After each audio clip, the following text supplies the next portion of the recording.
Hi, welcome back to another episode of Stand on Guard. I am your host, David Krayden, and I'm broadcasting live from Ottawa. Thanks for joining me today, and I encourage you to watch the show, watch the interview, because this is really quite something, and the video is well worth watching. We'll be right back. The Prime Minister lied, and his minions continue to lie.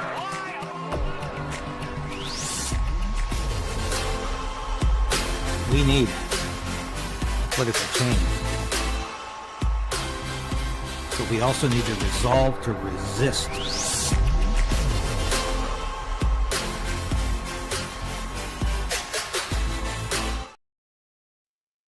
Yes, this is a really, really interesting interview. I'm looking forward to all of you watching this with me. And the video is called The Agenda. And it's all about the agenda that you're facing. And this guy connects the dots in terms of how all of the globalist intentions, all of the globalist reactions, all of their agenda literally is connected. And it's about the indoctrination of our children from the time they're in elementary school to the time they're graduating from grade 12. And of course, the university is even worse with the woke politics there. And it's also about how farmers are being put out of business, systematically being put out of business. And it all started basically with the COVID pandemic and so much surrounding that period of time. And we're very careful in this interview in terms of how we identify these things because you know what happens. Yes, and we all know the vaccine was safe and effective, right? So I encourage you to watch this because it's a fascinating video. Support this guy because he's getting kicked off all of kinds of social media platforms. We talk about that. And he's getting reimbursed, if you will, for the work he's done from a very limited source of outlets. So I encourage you to support him in any way, just as you support me. And thank you so much for being a part of the broadcast. Please share this with your friends and family and subscribe today. We are being attacked in terms of subscribers. I won't go any further than that. And we're being attacked in terms of suppression. So please share this broadcast with everyone you know. Let's get some new audience members here because that's what we need to do to continue to grow the station. So before I get there, though, I want to show this from Dacey Media. My good friend Chris Dacey, he's out there on Parliament Hill getting the video footage that the mainstream media won't get, asking the questions and getting no answers, of course, from the politicians that the mainstream media won't ask. Good for you, Chris. This is a little sign off here to Prime Minister Mark Carney as he gets into his SUV, his massive SUV, a greenhouse gas guzzling SUV, and of course he's followed by about 3 or 4 others, just like Justin Trudeau was. But he's off for the summer. They get what? They're back for 3 weeks, and now they're off for 3 months. Nice work if you can get it. And I started talking about that the other day. A lot of other folks on YouTube are waking up to this and saying, "Holy moly!" Okay, this is a pretty good job where you get all of the summer off, and you just have to come back after a 6-month hiatus. You come back for 3 weeks, and they passed Bill C5 last night. I'm not sure that was a good thing. I'm not convinced this is a good thing, even though the opposition conservatives supported it. I'm not convinced it's a good thing. But here's a little bit of the last few minutes of Mark Carney on Parliament Hill before he runs off on summer vacation. Mr. Carney, any comment for Canadians before you head out on summer vacation? Also what Danny said. Heading off to Europe. So Carney was going to take a walk up here on the hill, but I think me and Johnny Rowe here put a cramp in his plans. Was going to take a walk. RCMP spun around here. He's going to be heading on vacation. Canadians would like a government that works Carney heading out on summer vacation here, just back from the Kananakis, from the G7.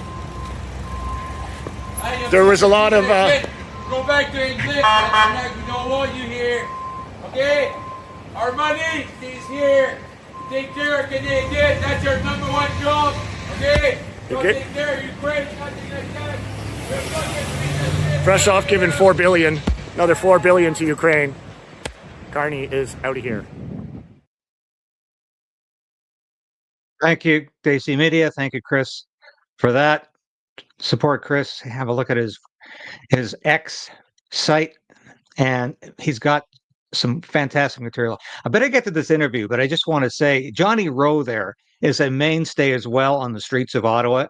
He practices what I would call guerrilla journalism or asymmetrical journalism. I'm going to invent that term today, meaning he's out there asking uncomfortable questions on the streets of Ottawa because nobody's going to invite him into Parliament Hill because they don't want to answer the questions he has. So without further ado, though, this is the interview.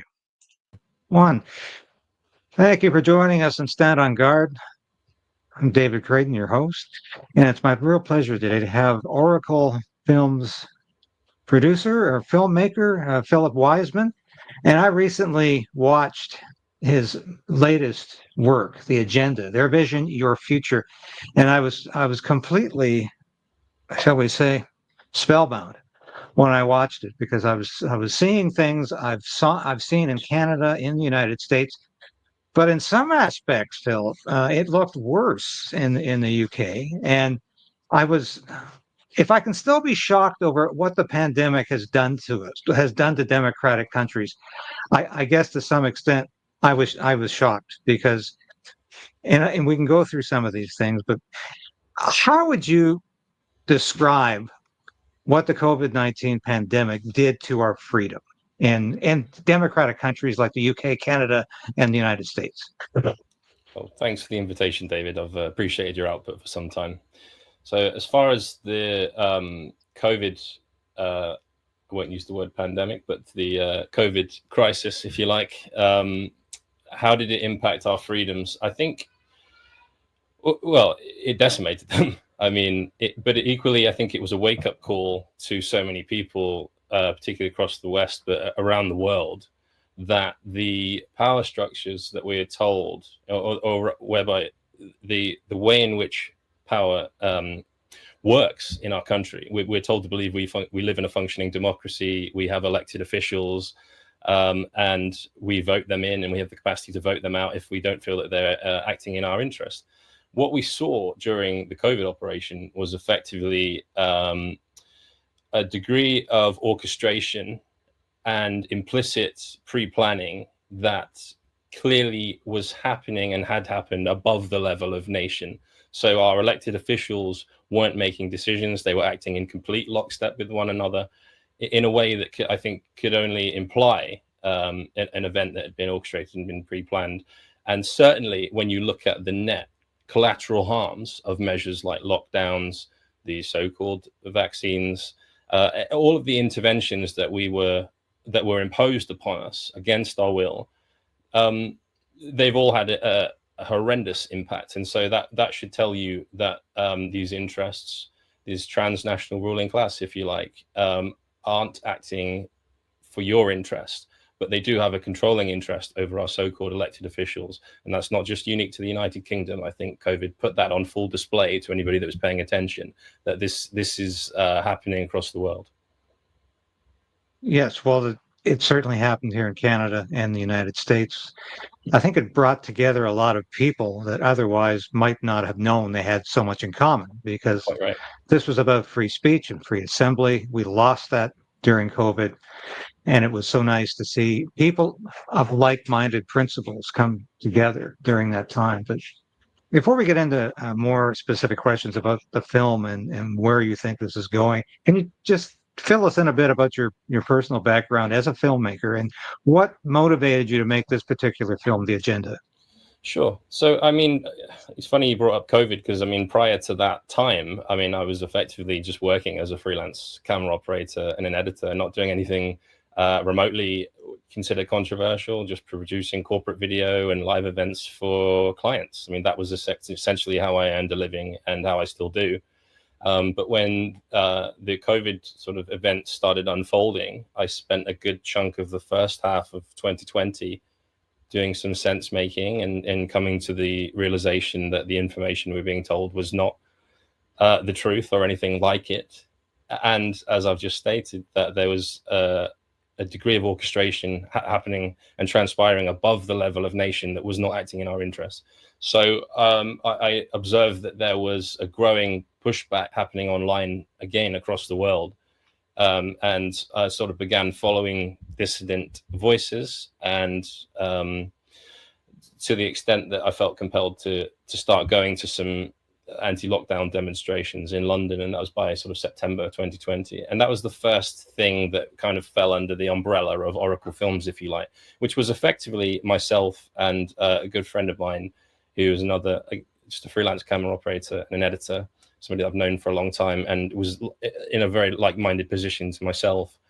And we felt like if we were going to go to these gatherings and start having conversations with dissident voices on this subject, we may as well start filming it. We own all our own equipment. We're self-employed, so we at least had the freedom or the capability to do that. And when we realized the scale of what was happening, I think felt slightly duty-bound to do that. I didn't know what me doing something about what was happening would look like, but I knew that I could at least do that. And the content that we started putting out under Oracle Films could have fallen on deaf ears, I guess. We didn't have a following of any kind. But as it happens, I think it resonated with a lot of people.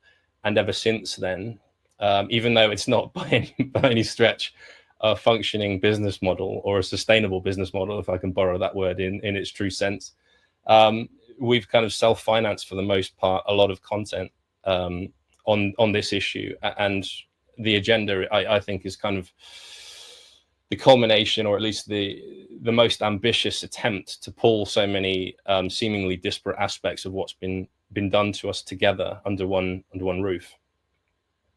I read a recent article, and you stated that a lot of the material that you put up is being taken down by social media outlets, specifically YouTube and others, and that you've had to resort to, well, no, I shouldn't say resort to, you've had to rely on other, more, shall we say, less censorship orientated organs, such as brand new YouTube, Rumble, and Odyssey. And I can sympathize with your challenges here, because my material, my YouTube station, is on a daily basis suppressed, and my subscriber list is on a daily basis suppressed. But how does it feel when you put together a major production, such as you've done recently here, and you find it being taken down? As far as I'm concerned, I can't believe we're still undergoing the censorship that we are from some social media outlets, like 5 years after the pandemic. We're still being told that certain things we can't say, certain words are excised or earn us demonetization. But how does it feel for you when you see your material being pulled down from platforms and the public not even being allowed to see it? Well, I think the objective of that kind of censorship, which is overt, is one, to prevent that information from reaching the people that it has the potential to reach, but also it has a demoralizing aspect where you think, I've put all that time and that effort and that energy that I could have spent doing something else into producing something like that. It's disheartening to have that stuff taken down, but it became so frequent. We would put out an interview with, for example, Sushrit Bhakti on YouTube, and that would come down, or somebody like Mike Eden or Tess Lowry, and it just became par for the course. But when you recognize that it's there to demoralize you and it's there to make you, somebody effectively saying, hey, shut up, stop doing that, you can either let that demoralization set in and think, well, I guess there's nothing I can do, or you can just keep pressing. And that's kind of what we've decided to do, persevere in our own way. And it's necessitated distributing our content or at least encouraging that it be distributed in a decentralized way, which makes absolutely no sense from a metrics perspective or a monetization perspective. But, you know, that's unfortunately not why we're doing this. It's more about getting this information out to people that need to hear it, and, you know, trying to make content that I hope can at least speak to people who are on the fence. You know, I'm not undergoing any of this for entertainment purposes. I've no interest in preaching to the converted. I think if we're going to bring about meaningful change on a lot of these issues, then we have to expand who we're talking to and try to make, you know, a calm and measured case about the concerns that we have.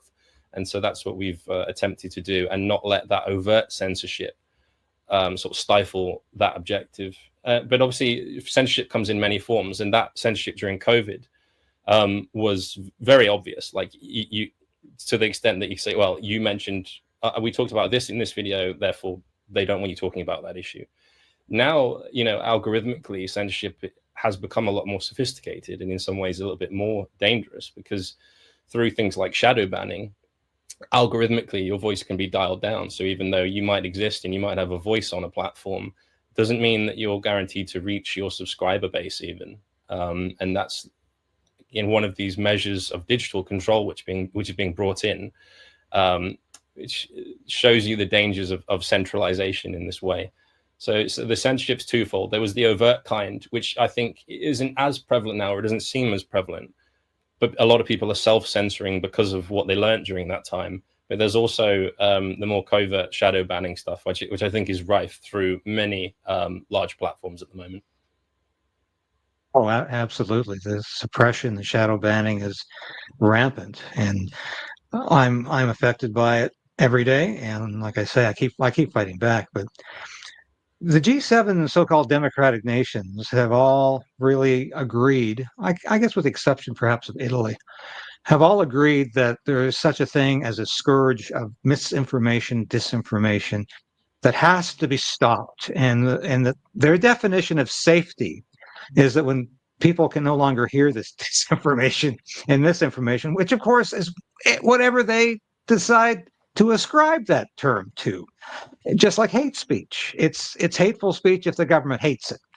And we recently had a bill introduced in Canada, which fortunately died on the order table because we had an election, a new prime minister, and that was Bill C-63, the Online Harms Act, which would have punished so-called hate speech for a $100,000 fine or up to 10 years in jail.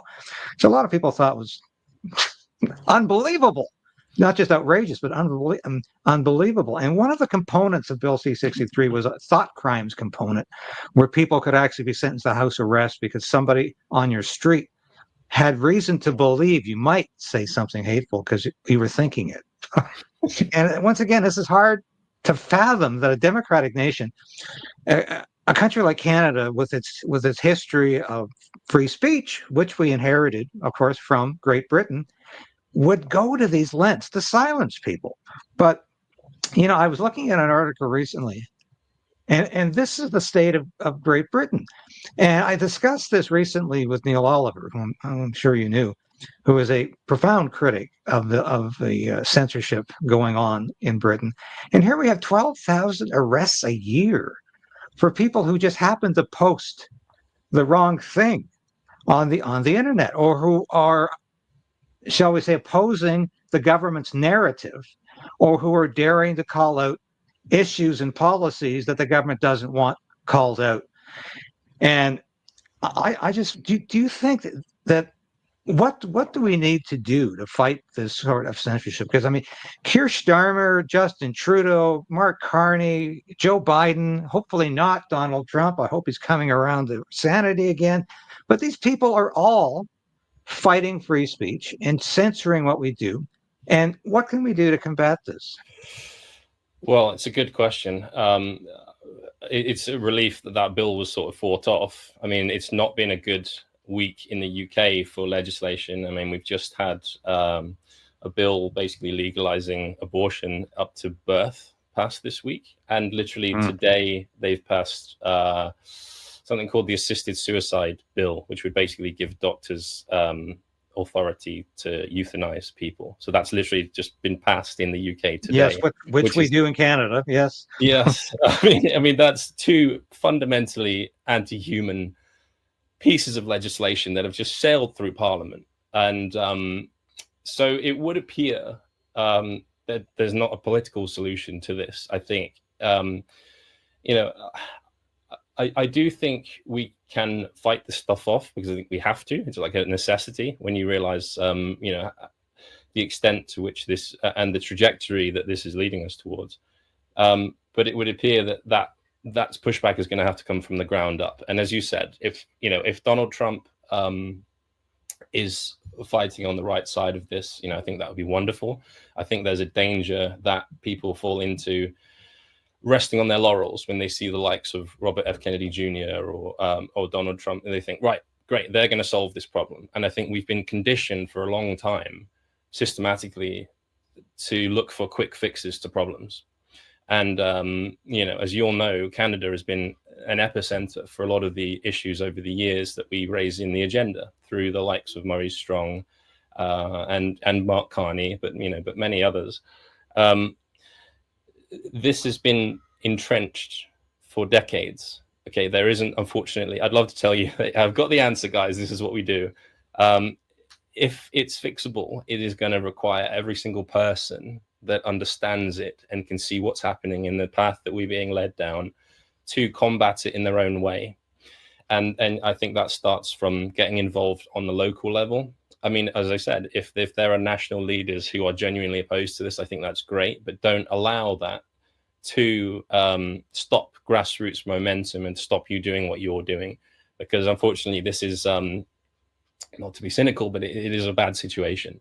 And it requires people that can see it. I think you have a duty, if you can see it and you can recognize it, to do something about it. And that might be different for many different people. But first and foremost, so much of this stuff is reliant upon manufacturing your consent for these measures. So with these hate speech bills, they are trying to convince large groups of the public that there is such a thing as hurty words and that words are equal to violence. And that is never the case. I mean, yes, you can say some extremely hurtful and outlandish things, but I think history would show you that the way to rectify that is through more and better speech, not by shutting down. And what we're seeing is an attempt to, which I think was always the plan, as soon as you get something like this in, to expand that definition of what hateful speech is to fit whatever political agenda it might benefit shutting down dissent on. So I hope that's, I suppose I don't have a specific antidote to opposing that other than getting involved and getting proactive, and don't wait for somebody else to do something about it. No, that's all I encourage people to do, is keep fighting, keep persevering, keep telling their politicians that they don't like this, and keep supporting politicians at the municipal, provincial, federal level here in Canada that are opposed to this, or at least are prepared to say they're opposed to it. I want to show a 2-minute clip of your film, The Agenda, and because it involves Mark Carney, who's very close to our hearts, and of course, you know very well in the UK, because for several years, many years, he was the governor of the Bank of England. And I recently had former Prime Minister Liz Truss on my show, and I asked her, "What do you think of Mark Carney?" And she said he certainly knew how to spend and print money, and he was devastating for the British economy. And that was basically her summation of Mark Carney. And of course, he's at it again here in Canada. He's already outspent Justin Trudeau. He refuses to have a budget. He's talking now about an operational budget versus the real budget, meaning he can spend money with his right hand without his left hand knowing how it's being spent. But I'll show the clip, because I've got a question specifically about Maurice Strong as well, who's also somebody Canadians know very well. Or information which is too often propaganda. Your compliance is vital to the agenda. To impose global solutions, the leadership needs you to believe in global problems.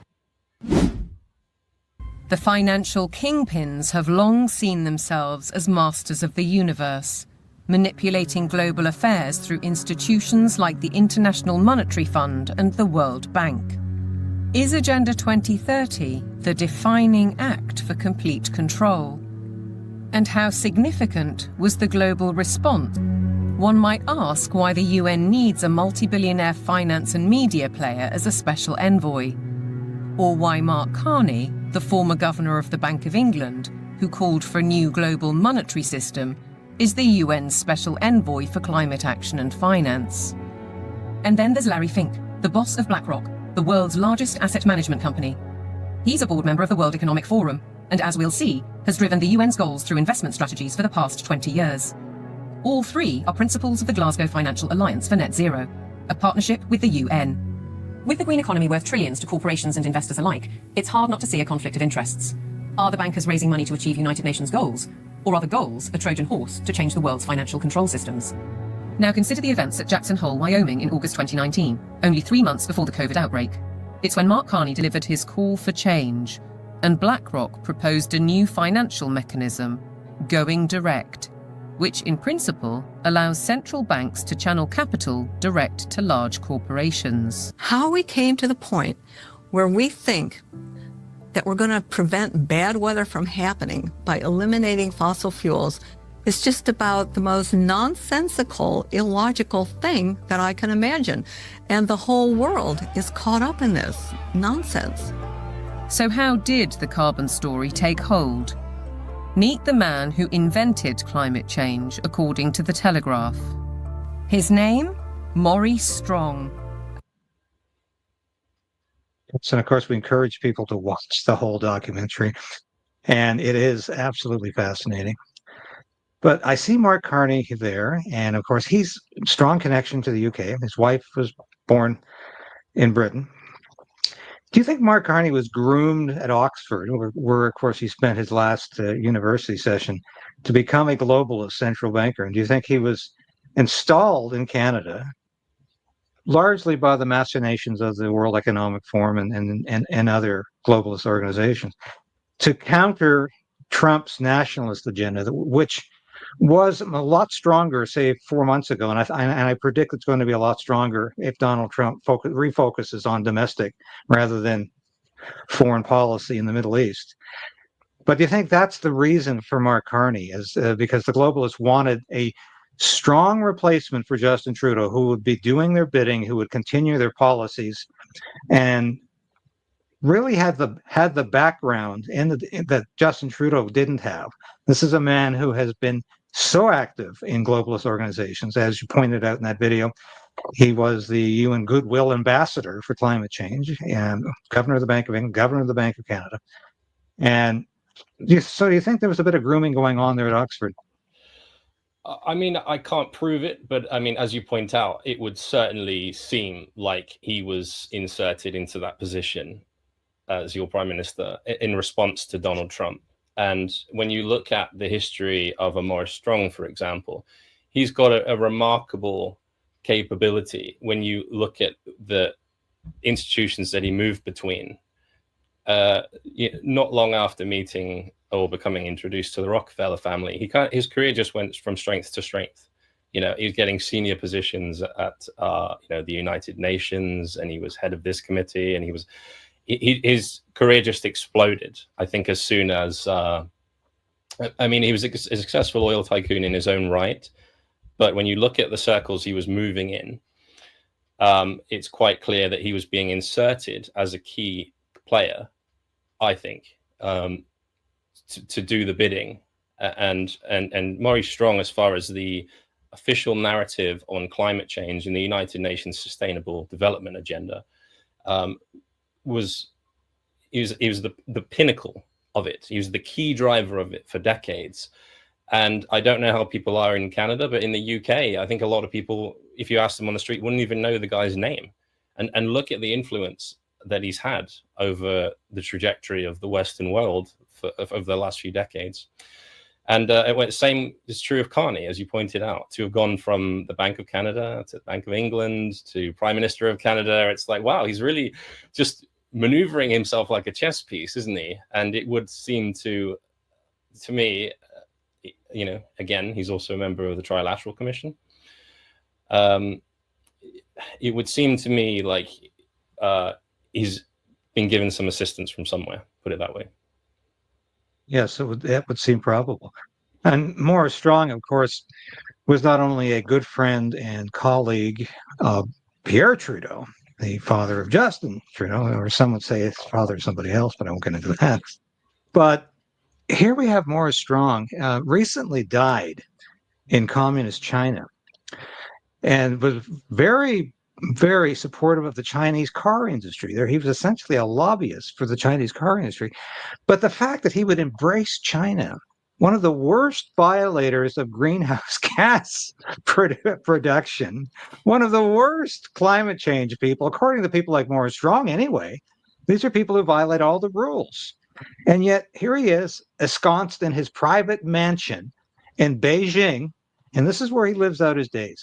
Does that sort of hypocrisy just blow your mind? Or, I mean, how do these people think anybody can take them seriously in the end, when it's really all about power and money? Well, it's not supposed to make sense, I guess, when you really scrutinize it.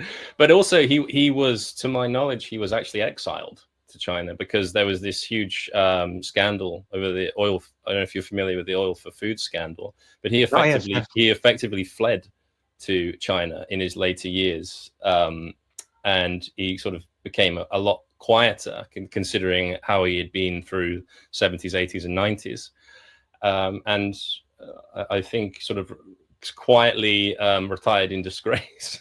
But as you were saying, I think the hypocrisy of China being the largest carbon emitter of the world, and here we are, this guy pounding the drum of the industrial carbon dioxide theory throughout his entire life. It's not supposed to make sense, and it really doesn't. The more questions you ask and the more you probe at this stuff, it's like peeling back layers of fog, and you think, my goodness, like how deep does this deception go, and how deep do these lies travel?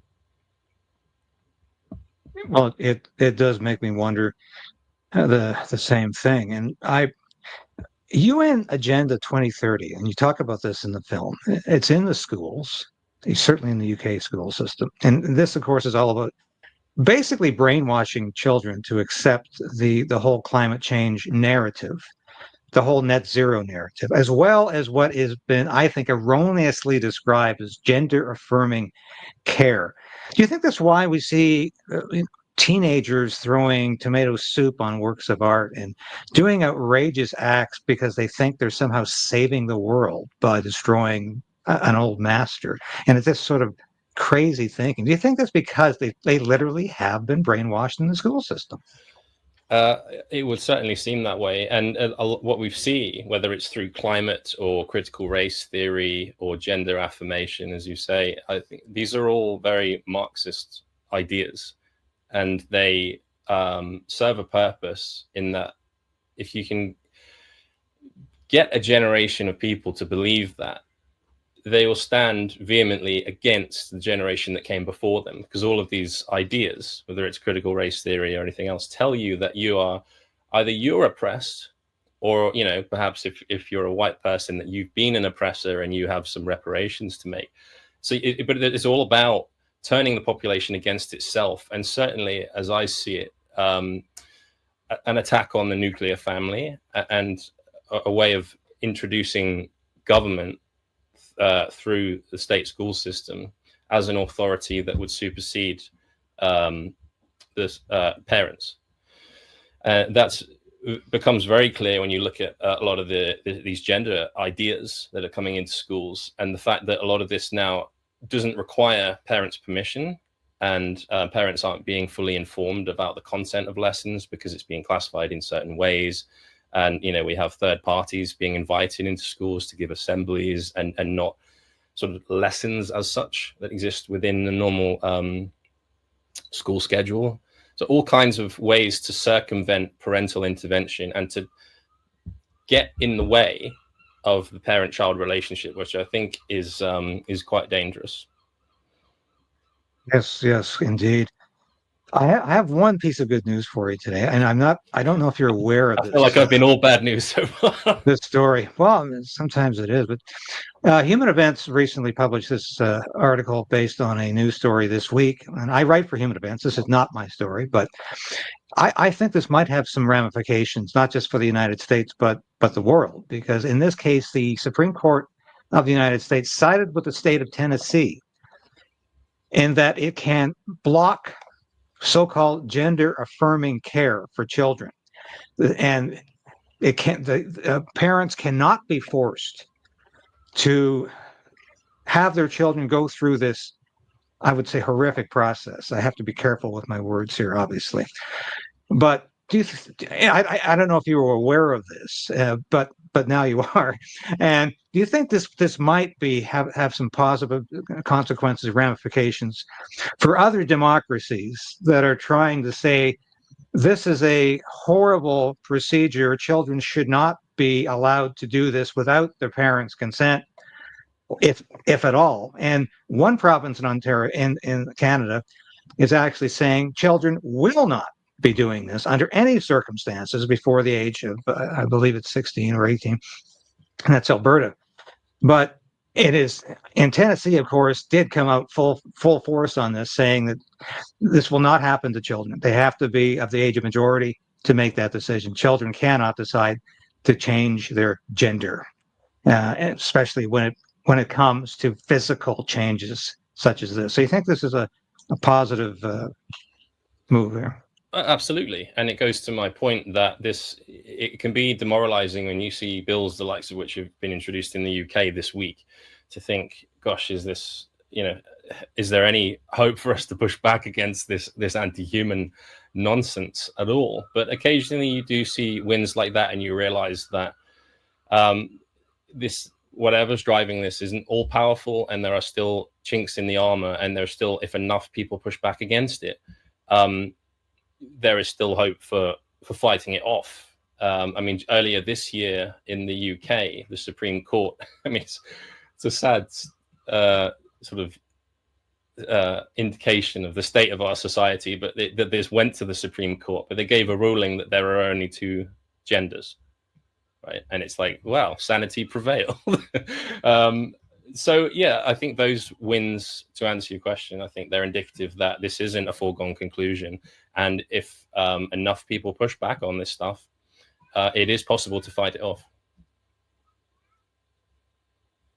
Wanted to touch on one other aspect in the film, and that's the tendency, especially as you relate in Britain. I found it absolutely shocking how farms are being shut down so we can lay down more solar panels, or which of course is a source of energy which might be nice as sort of a cottage industry, but cannot power a modern industrial state, as I think anyone with a sane mind would acknowledge.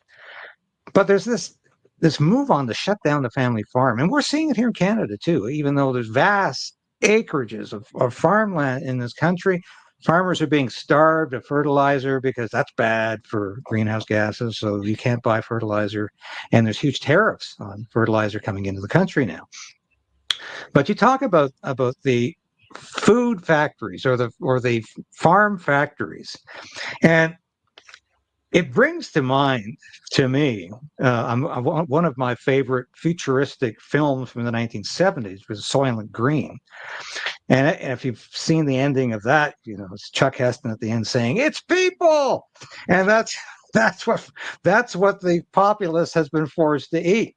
Now, I'm not suggesting anyone is using human byproducts in the production of food, but the WEF has essentially said, well, not essentially, they have stated that we will be eating insects, and only the elites are ever going to see that T-bone steak again, or that breast of chicken, or the stuff we have grown up with and expected as part of life. And do you really think there is an agenda here to shut down the family farm and move it into these factories, so we end up eating God knows what? Most definitely. I mean, the evidence is all around us. When you see moves like that, again, which the carbon dioxide narrative, it's a real catch-all. It checks all the boxes as far as justifying shutting down farms. And there are so many individual policies in the UK that are working against farmers' interests at the moment. I mean, the insistence on inheritance tax and the changes that came in towards the end of last year on that is just one, which basically makes it near impossible for farmers to pass down their farms to the next generation.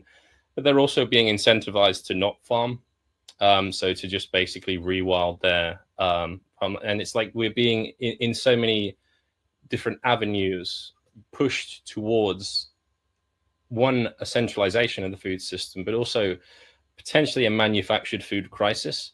And at the same time, we see, I'm sure you see it where you are too, in supermarkets, growing sort of shelves of this plant-based food and, soon to be laboratory grown foods that are so much better for the environment, apparently, even though their carbon footprint, when you actually look into it, is actually way worse. But certainly a concerted push by vested interests like the World Economic Forum and their stakeholders to, I believe, monopolize the food system and ultimately do away with certainly independent family farms. There's a move to monopolize food and agriculture. How do people find your latest film, The Agenda? Is it better to watch it on Rumble? Because I'm assuming you might be monetized there. Is that a better choice for people to make? They can watch it on Rumble, so there's no reason why we can't monetize on there. In fact, I should probably look into that.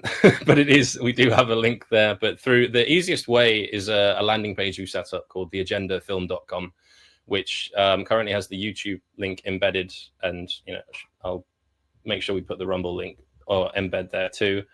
There's also the option to donate through Buy Me a Coffee if you feel compelled to do that. Again, we've sort of made this at personal expense and released it because we felt like it needed making. So if you feel like you want to donate a little bit, then you have the option to do that, but it's available for free. You can download it there, you can share it. And ultimately, as I said, it's not there for your entertainment. If it resonates with you and it makes sense with you, then please share it. And please, in whatever way that you can, because I believe that if enough people do this, we can push back on this. But it is going to take, it's deeply entrenched, and it's going to take vast numbers of us seeing it.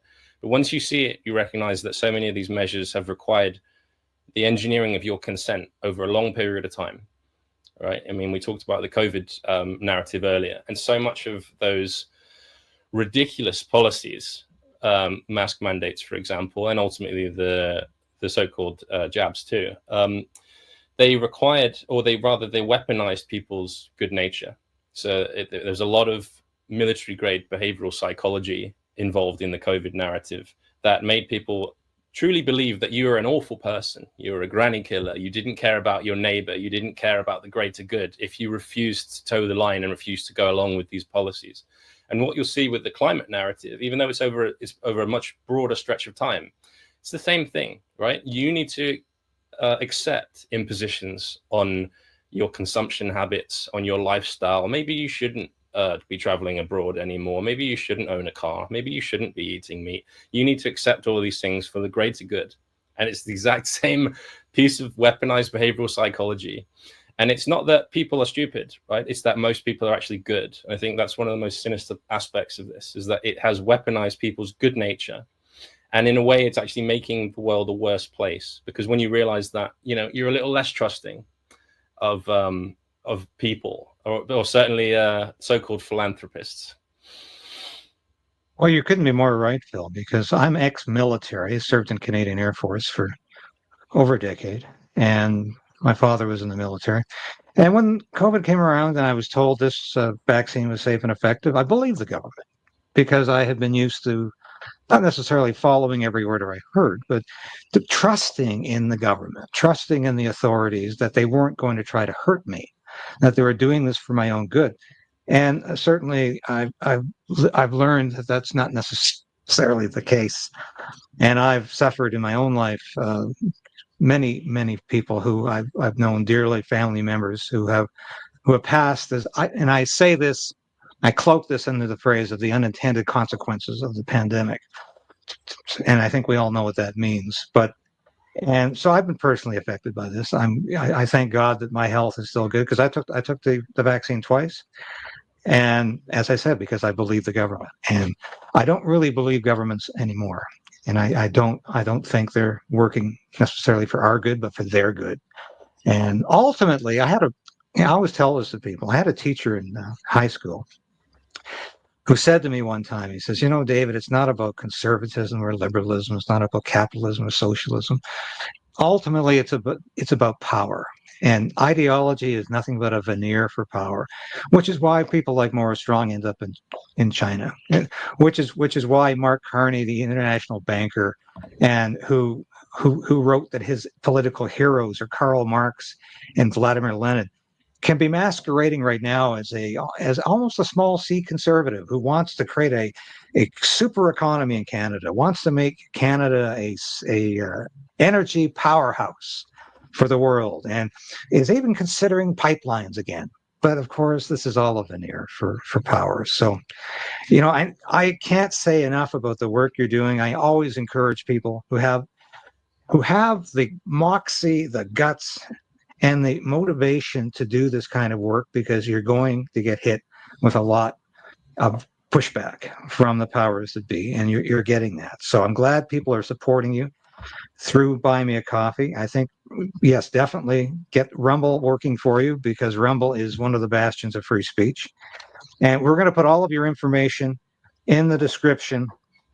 And this interview is going to air on Rumble as well as YouTube. We're trying to reach out as much as we can to Rumble, because we're never sure when the day will come when we're just going to be told you can't broadcast anymore on other vehicles. So we have to be adaptable and prepare. So Phil Wiseman, thank you for the work you're doing, and thank you for this discussion for the past 40 minutes. It's been both illuminating and encouraging, even though we talked about a lot of bad news. The fact that you're working, that I'm working, and there's so many other people of like-minded persuasion that are working as well. So I thank you for doing that, and let's stay in touch, and we'll have you on again. Pleasure talking to you, David. Thanks for having me. Bye for now. That was Phil Wiseman, and it was a pleasure to talk. Yeah, that was Phil Wiseman, and we had a great time discussing the issues yesterday. And we will have Phil on again. And as I said, all the information you need to watch the video will be in the description below, and how you can help him on Buy Me a Coffee. As he said in the interview, he's looking at getting monetization from Rumble. So I would suggest, if you want to help him out the best, watch the video on Rumble. But we've got a couple more things to show you. I know we're getting deep into the hour here, but that's fine. And we'll want to show you this. We've got some new merchandise on conspiracy knowing. So producer, if you could throw up that slide.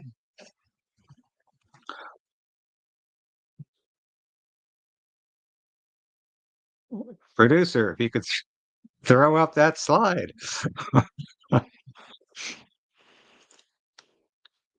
This was yes, it's there is really somebody back there doing this. So anyway, here we go. No, all right. This is not the one I was talking about, but here's some good news. Universal Ostrich Farms has been granted their stay order. They now prepare for their appeal, which will be heard next month. So this was very big news, and I received an email from Katie Passatney last week saying, we don't know how this is going to turn out. Can you reach out to Redacted? And I did that, and I think Natalie Morris is very interested in doing an interview. So everything helps. Get the word out that these people are being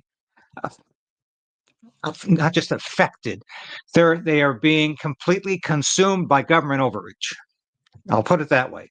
So we are there to support them, and I'm doing anything I can to support these folks, because this is about private property and the government trying to take it away, and literally in this case, the cull for 399 ostriches, because there was allegedly an outbreak of avian flu there last November, December. So quite a story. I encourage you to read what I've done in the Blaze Media. I covered this in the Blaze, and I've done 2 interviews with her, with Katie. So, and Just to remind you here, whoops, here's some of the latest gear we have. This is Conspiracy Theorists Nowhere. Conspiracy Theorists Nowhere. Yeah, you can get a mug, a t-shirt, stickers, the whole deal. And this should be a popular item because what's the difference between a conspiracy theory and the news? Well, about 6 months. Yeah, I think we demonstrate that all the time on this station. Well, what the heck? I will show you the merchandise video because yeah, we got a bit of time. We got a few minutes anyway, so let's watch this.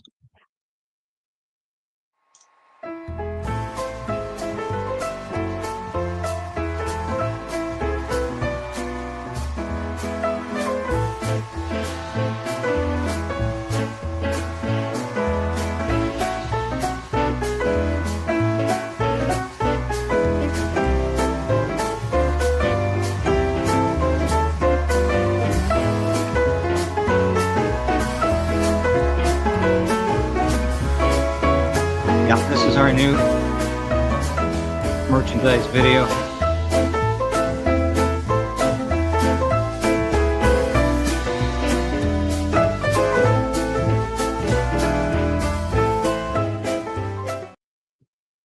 Yes, that's our new merchandise video. I'm not sure if you heard what I was just talking about, but the ostrich farm, as you saw there, has been given a stay. They will be preparing for an appeal, and I'm very happy to say that it looks like Natalie Morris of Redacted is interested in doing a segment on the show about this, and I think that'll help get the word out. And I did a series of interviews with Katie Passatney, who's the spokeswoman for the farm, and I also did an article for Blaze Media on this. You might want to have a look at that.